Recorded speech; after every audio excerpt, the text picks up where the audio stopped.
저희는 카이스트 동기 3명이서 작년 이제 초에 제주도에 내려와서 시작한 기업이고요. 저희는 말 그대로 제주도는 몸만 오세요. 그래서 별도로 막 제주도 여행을 위해서 이것저것 짐을 챙길 필요 없이 몸만 오면 제주도 여행을 120%, 많게는 200%까지 즐길 수 있게 제주도 여행에 필요한 다양한 물품들을 빌려주는 서비스입니다. 2015년 12월 28일 날 아마 제주도 내려갔을 거예요. 그때 내려가서 2016년 1월에 법인 설립을 하고 2016년 2월부터 이제 서비스를 이제 베타 테스트라고 해야 되나요? 그렇게 시작을 하게 되고 제주 창조경제혁신센터에 입주를 해서 이제 보육기업으로서 이제 진행을 하게 됐고, 그렇게 해서 2016년 8월까지의 실적으로 이제 그 다음 투자를 준비해서 2016년 11월에 이제 롯데 엑셀러레이터랑 본인제스에서 투자를 받았고요. 그 다음 연력은 따로 없고 이제 그 다음이 지금인 것 같네요.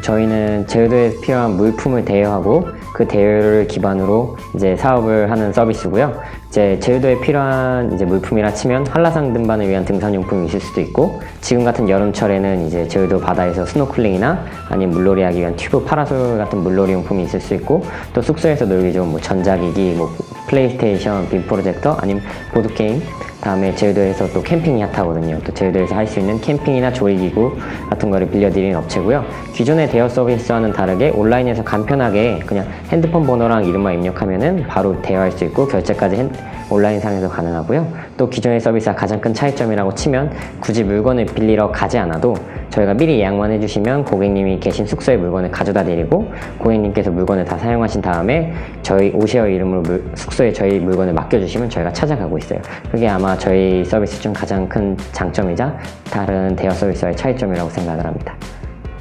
이제 처음에 저희가 제주도 내려가서 이 물건을 빌리는 서비스를 시작을 했는데, 이제 그래서 무작정 일단 공항으로 갔어요. 공항에 그냥 친구랑 설문지 하나 들고 노트 하나, 펜 들고 그냥 모르는 사람들한테 찾아가서 혹시 제주도에서 물건 빌릴 거면 뭐 빌려줬으면 좋겠어요? 라고 그냥 진짜 물어봤어요. 그렇게 돌아다니다가 그렇게 돌아다니면서 아이템을 수집을 하고, 그 다음에 이제 그럼 우리가 이제 아이템을 수집을 했으니까 그냥 빌려주면 기존의 다른 서비스랑 다를 게 하나도 없잖아요. 그래서 저희가 흔히 생각하는 스타트업이라고 치면은 뭔가 반짝이는 아이디어가 있거나 아니면 기존의 서비스와 색다른 무언가가 있어야 되는데 그런 게 너무 없다 보니까 저희가 생각해 본 게, 그럼 물건을 일일이 저희가 제주도 여행을 왔을 때 해변에서 물건을 빌린다고 생각을 하면 해변에서 튜브를 빌리려면 이제 일단 그 튜브를 빌려주는 사람이 있는지 없는지도 확실하지 않은데 일단 가야 돼요. 가고 물건이 있어서 이제 튜브를 빌리려고 하면 또 현금만 받아요. 또 현금만 받는데 현금을 줬더니 이제 신분증이나 차키를 맡기라고 해요. 그런 게 너무 불편하니까 그런 거 불편한 거 딱 없이 그냥 마음 편히 클릭 한 번이면 물건을 빌릴 수 있게 하자라고 해서 이제 오시어가 나오게 된 거고, 그 과정에서 손님들이 가장 불편해하는 게, 저희 같은 이제 물품을 대여하는 서비스는 아무래도 렌트를 하시는 분이 대부분이겠지만 그냥 뚜벅이라고 하죠. 뚜벅이 여행자분들이 하잖아요. 렌트카 없이 대중교통 사용하시는 분들한테 굉장히 필요한 서비스인데, 그런 분들한테는 렌트카 없는데 우리 사무실까지 해서 물건을 빌리고 물건 다 쓰고 반납하러 오는 게 일이잖아요. 그러니까 그런 게 이제 여행객들한테 가장 필요한 니즈나 이제 대여를 할 때 가장 큰 불편함이라 생각을 해서 이제 그거를 해결해 보자라고 해서 이제 숙소로 배달하는 서비스까지 생각하게 됐습니다. 이제 저희가 처음 셋이서 창업을 시작하게 되는데, 처음에는 셋이서 막연하게 그냥 시험 공부하다가 야식 먹으면서 나는 나중에 창업 같은 거 한번 해보고 싶어 이런 식으로 얘기만 하다가 나도 하다 셋이 창업에 대한 그냥 꿈만 있었어요. 한번 창업 좀 해보고 싶다라는 것도 있었고, 그다음에 저희 학교 자체가 되게 창업에 대해서 긍정적으로 바라보는 시각이 되게 많아요. 그래서 주변에 창업하는 친구들이나 선배님들도 많고, 그래서 그냥 창업을 막연하게 해보고 싶다라는 생각만 가지고 있었는데, 그래서 실제로 저희끼리 방학에 막 이런저런 창업 관련 공모전도 내보고 했는데 정말 다 서류에서 광탈을 하긴 했지만 그냥 그런 경험도 한번 해봤었는데, 이제 가을학기 수업 때 창업 입문이라는 수업이 열렸어요. 이제 그 수업에서 이제 저희가 각자 팀을 흩어져서 이제 그 수업 자체가 한 학기 동안 창업 아이디어를 가지고 이제 가상으로 아이디어를 키워가면서 발표도 해보고 실제 VC분들이나 엔젤 투자자분들이 오셔서 평가도 해주시고 하는 수업이었는데, 그 수업 하다가 이제 저희 아이디어가 처음에는 모든 걸 빌리고 빌려주는 서비스였어요. 그래서 말 그대로 아파트 단지 내에서 각자 집 하나당 안 쓰는 물건 하나씩은 있을 거고, 그 물건을 하나씩 내놔서 빌려준다면 아파트 단지 내에서 모든 사람들이 물건을 다 쉐어할 수 있지 않을까? 라는 아이디어로 시작을 했는데, 이제 처음에 그 아이디어를 발표를 했더니 이제 VC분들이 이제 맹렬하게 까셨죠. 아니 너네한테 뭘 믿고 고가의 물품을 빌려주겠냐, 그다음에 그런 플랫폼 같은 사업 같은 경우에는 이제 치킨 앤 에그 프로블럼이라고도 하잖아요.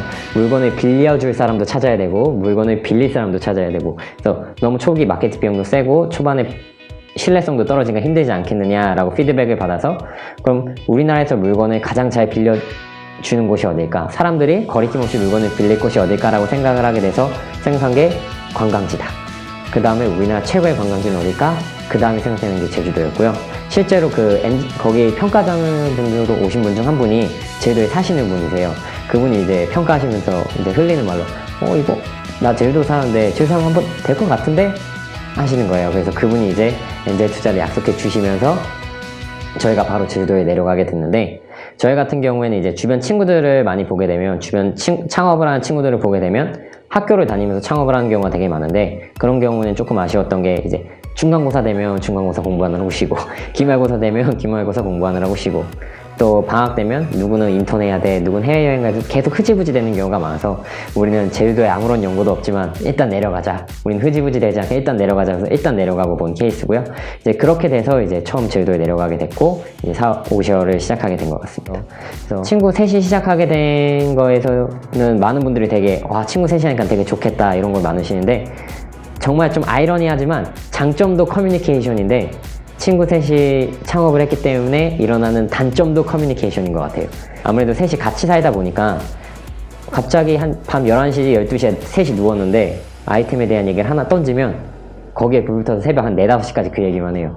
그냥 항상 쉬는 거와 일에 경계가 없어서 힘들 것 같기는 한데, 의외로 친구들끼리 그렇게 항상 자유롭게 일 얘기도 할 수 있고, 또 아무래도 4년, 5년 이렇게 알고 지내는 친구들이다 보니까 일이 힘들어도 서로 의지할 수 있고, 서로 힘들어도 편하게 말할 수 있고, 나는 요새 너무 힘들다 하면 서로 다독여주고, 이렇게 힘들 때 좀 의지할 수 있고, 실제로 창업이 굉장히 힘들잖아요. 그런 걸 쉽게 의지할 수 있고 속마음 터낼 수 있는 커뮤니케이션이 가장 큰 장점인 것 같아요. 근데 오히려 조금 친구들이기 때문에 이제 남자 셋이다 보니까 알게 모르게 또 이제 그 남자들의 그 작은 자존심이나, 또 저희가 초창기엔 좀 자유 출퇴근을 했는데 이런 거 말하면 좀 쪼잔할 것 같아요. 나는 맨날 9시에 출근하는데 너는 왜 1시, 2시에 나와?